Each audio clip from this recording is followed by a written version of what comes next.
இன்னைக்கு நம்ம என்ன பார்க்க போறோம் அப்படின்னா அபாக்கஸ்ல நெகட்டிவ் சப்ராக்ஷன். ஆல்ரெடி நம்ம பார்த்திருக்கோம் இது மாதிரி சம். ஆக்சுவலா நான் 2 ரோ சால்வ் பண்ணிருப்பேன். இப்ப 3 ரோ உள்ள சம் எப்படி சால்வ் பண்றதுன்னு சொல்லிட்டு பார்ப்போம்.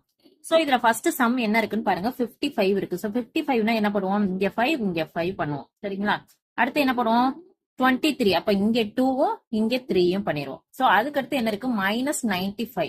சோ இங்க 5 மைனஸ் பண்ணணும், இங்க 9 மைனஸ் பண்ணணும். இங்க 5 மைனஸ் பண்ணிட்டு இங்க 9 எப்படி மைனஸ் பண்ண முடியுமா, இங்க ஆல்ரெடி 7 தான் இருக்கு.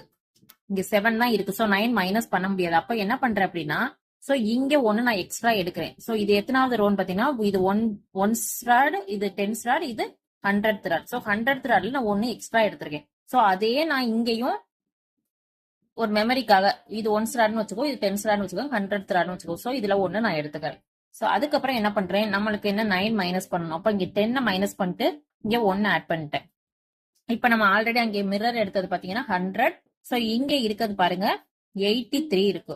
சோ 100 பெருசா 83 பெருசான்னு பாருங்க. சோ 100 தான் நம்மளுக்கு பெருசு.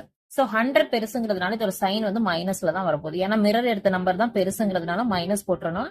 சோ அதுக்கப்புறம் இந்த 100ல இந்த நம்பரை மைனஸ் பண்ணணும். சோ ஃபர்ஸ்ட் பாருங்க இங்க 3 இருக்கு. சோ இங்க 3 மைனஸ் பண்ண முடியுமா, பண்ண முடியாது. இங்கேயும் 3 மைனஸ் பண்ண முடியாது. அப்ப இங்க 10 மைனஸ் பண்ணிட்டு இங்க 7 ஆட் பண்ணணும்.